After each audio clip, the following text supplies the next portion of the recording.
જય માતાજી મિત્રો, જય અલગદાણી. સ્વાગત છે તમારું એક નવા બ્લોગની અંદર. અને અત્યારે હું મારું કોલેજ અને મારી હેલિકોપ્ટર લઈ અને આવી ગયા હતા અમે પાલનપુર. સૌથી પહેલાં તો આપણે ગોગા મહારાજના દર્શન કરી લઈએ. તમે બી દર્શન કરી લેજો. જય ગોગા મહારાજ. અને કમેન્ટમાં જય ગોગા મહારાજ લખી દેજો. મસ્ત સરસ મજાના ગોગા મહારાજના દર્શન થઈ ગયા હોય તો કમેન્ટમાં જય ગોગા મહારાજ લખી દેજો. આપણે આવી ગયા હતા આપણી હેલિકોપ્ટર લઈને. જો અમારો કોલેજ હમણાં જ ઉઠે છે એટલે હવે મોં બધું છે ફ્રેશ થશે. અને એના વાર જુઓ એકદમ પેલા અપરિચિતમાં જે પેલો હીરો છે ને એવા વાર થઈ ગયા છે એના. અને જો પેલું આપણો મારો ભાઈબંધ છે ને અત્યારે તાપ લઈને બેઠો છે, મતલબ તાપ ખાવા બેઠો છે. એને ગરમી ઠંડી બહુ લાગે છે ને એટલા માટે. બરાબર. તો મિત્રો તમે બી કોમેન્ટમાં જય ગોગા મહારાજ લખી દેજો. અને આવી ગયા હતા આપણું હેલિકોપ્ટર લઈ અને અહીંયા આગળ જવા શકો છો. અહીંથી મજૂરો લઈ અને જવાનું છે આપણે વાડીની અંદર પપૈયા તોડવા માટે. તો મિત્રો હવે આગળ જઈને મળીશું. ત્યાં સુધી બ્લોગમાં બન્યા રહેજો. મજા આવશે કંઈક નવું અને કંઈક અનોખું જાણવા માટે. તો મિત્રો અમે હવે ગાડી લઈને નીકળ્યા છે. અમે જો અંદર કલેજો છે, અંદર પેપર બી નાખી દીધા છે. જો આટલા પેપર છે અને આ બધામાં થોડું બેસી જાય પેલા બધા એટલે આપણે નીકળવાનું છે. લોકેશન જુઓ તો ખતરનાક લાગે છે. એક નંબર દેખાય છે. જો આપણે સિમેન્ટ રેતી આવશું છે. ઈંટોના ઘર બનાવ્યા, ડાયરેક્ટ આરસીસીના ઘર બનાવેલા છે. જો તો એને ઝૂમ કરીને બતાવો. એમાં કંઈ ઈંટો બીટો કંઈ જ મળે નહીં. નક્કીનો આરસીસી ભરેલો છે. ફૂલ એક જ જબરજસ્ત ઘર બનાવે. આપણા બાજુ ઈંટો મારા ડાયરેક્ટ આરસીસી મારેલા છે. અને અમારા કોલેજે ઘર વિશે બે શબ્દ કહે છે, તમને સમજાવશે પેલા ઘર વિશે. આપણે તમે કવિ બનાવવાનું ના આપણે પેલો ઘર કેમ આવું બનાવ્યું? કારણ કંઈક સસ્તું પડતું હશે. સિમેન્ટ કપચીને રેતી નાખવાની, બીજું કશું સરિયા નાખવાનું. સરિયા તે બહુ નહીં નાખેલા, થોડા જ છે.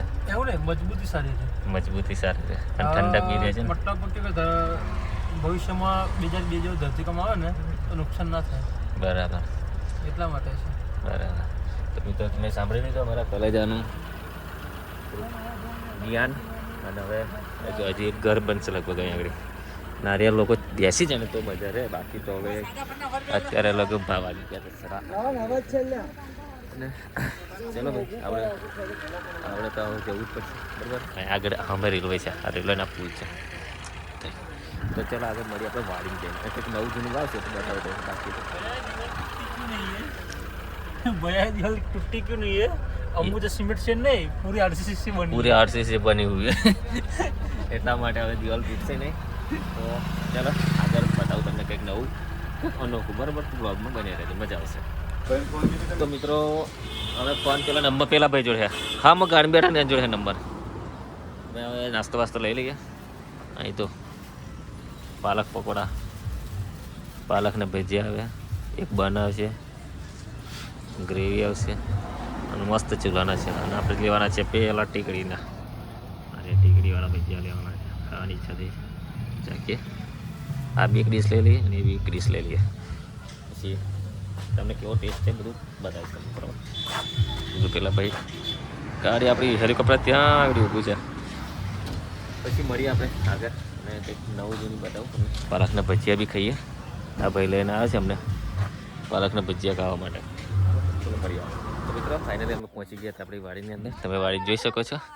અને આ બધા મારા કપડાં કામ કરે છે. પેપર ખોલ નાખશે ત્યાં સુધી અમે પણ થોડુંક તમને બટાકા બતાવી દો. આ છે બટાકા અને બાજુમાં છે ઘઉં. બટાકા જો કેટલાક સરસ છે. અને પેલું મંદિર છે ચેહર માતાનું, સધી માતાનું. હવે મંદિર બી ઝૂમ કરીને બતાવી દો તમને. સધી માતાનું, ચેહર માતાનું મંદિર છે. કમેન્ટમાં લખી દે જય સધી જય ચેહર. બરાબર. અને હવે કોલેજ અમારો હવે કંઈક ખાશે. આમથી ગાંઠ છૂટતી નથી. આજે હજુ મારા ખાવા માટે શું લાવ્યો? આ મારે ખાવા માટે લાવ્યો. અને પાલક સોરી આ પાલક છે, આ પાવ છે અને કઢી છે. અમારા કલેજો ખાશે. અને આટલા બધા મરચાં હું ખાઈ જવાનો છું. બરાબર. તમે કમેન્ટ કરજો કોણ કેવું લાગે. ડાયપર પહેરવું પડે બધું. ડાયપર પહેરવું પડે, ગમે તે પહેરવું પડે. ત્યાં આગળ ઘંટો વાગે છે. આગળ જો અહીંયા આગળ ઘંટો વાગે છે. કશું ખબર નહીં. ફૂલ સ્ટોરેજ છે એવું લાગે છે. તો મિત્રો અમે જમી લઈએ પછી મળીએ. બરાબર. મિત્રો આવી ગયા છે અમે વાડીની અંદર. હમણાં ગાડી તો ખાસી બધી ભરાઈ ગઈ છે. અને મારો કોલેજ શું કરે છે જુઓ તો. હલો જીમીની, આપણે અંતાક્ષરી રમીએ.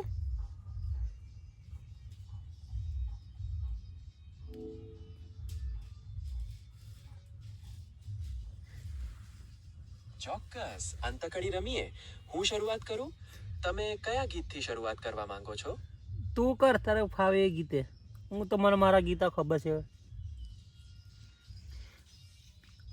જીમી નહીં ઠીક છે, તો હું શરૂઆત કરું છું. જીમી તને જિગ્નેશ કવિરાજના ગીતો કેવા લાગે?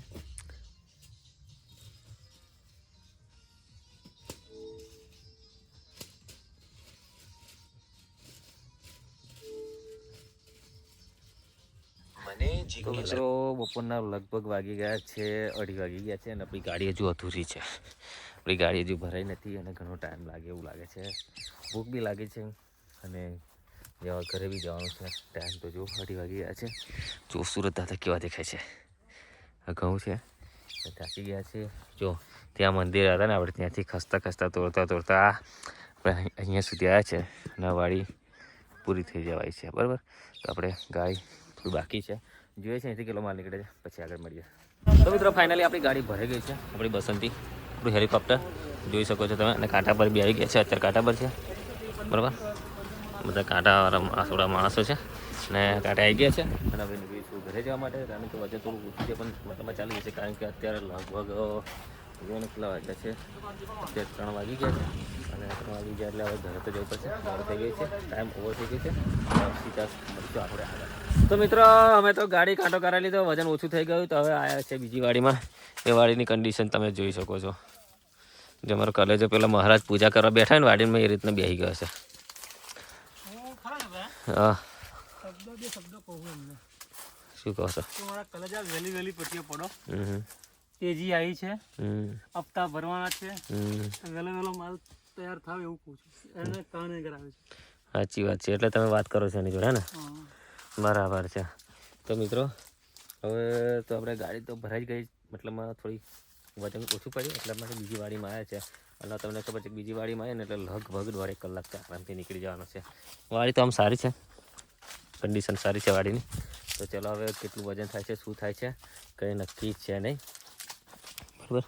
જો પેલા ભાઈ બી કટિંગ કરવા બાટક્યા છે, 2 લોકો કટિંગ કરે છે. મસ્ત મજાનો માલ છે, સરસ. પેલી વાડી કરતાં આ વાડીમાં સારો માલ છે. જો હવે મળીશ એક આગળ જઈને, ફરી એક કાંટો કરાવીએ, પછી શું છે આગળ ફરી બતાવું તમને. તો મિત્રો અમારી ગાડી તો ભરાઈ ગઈ હતી, પણ હું અને મારો કલેજો હવે નીકળી ગયા હતા ગાડી લઈને. પણ સામે તો જુઓ ગાયોનો પહાડ આવી રહ્યો છે અને અમને એવું લાગ્યું કે અહીંયા સાંજ થઈ જશે. આ કાકા એટલા કાર્યા છે ને કે રાત્રે દેખાય નહીં. જુઓ તો ખરા તમે, સાઉથના હીરો લાગે. પેલા મેઘધનુષ જેવા દેખાય છે. મેઘધનુષ લઈ લે. એટલે મેઘધનુષ ને ધનુષ જેવા દેખાય છે. તું આવના કઈશ ધનુષ. તો મિત્રો આ ગાયો કેટલી હશે ઘણી બતાવો, બરાબર ઝૂમ કરીને બતાવીએ. વાવ, ગજબ. ચલો ગાડી પર નીકળી ગયા અને આજે મજા આવી ગઈ મને ઉપર બેસવાની. તો આજે નજારો જોવો, ખતરનાક લાગે છે. આજે બધા બેઠા છે અમારા બંકાઓ.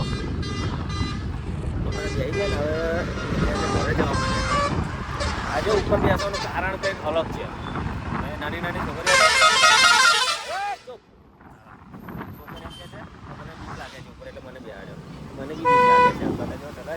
અને હવે આવી ગયું છે આપણું સ્ટેન્ડ, એટલે ઉતરી પડીએ પછી આગળ મળીએ. તો મિત્રો ફાઇનલી આપણી ગાડી કાંટો કરાવીને હવે નીકળીએ છીએ ઘરે જવા માટે. અને બસ હવે આજના બ્લોગમાં આટલું જ. મળીશું એક નવા બ્લોગ સાથે. ત્યાં સુધી બીજા ટિકિટ જેવા થાય છે. ચાલો કશું કહેવાય એવું નહીં. કશું કેવું નહીં. મળીએ આગળ કાલે નેક્સ્ટ બ્લોગ. બરાબર, દાદા જય માતા.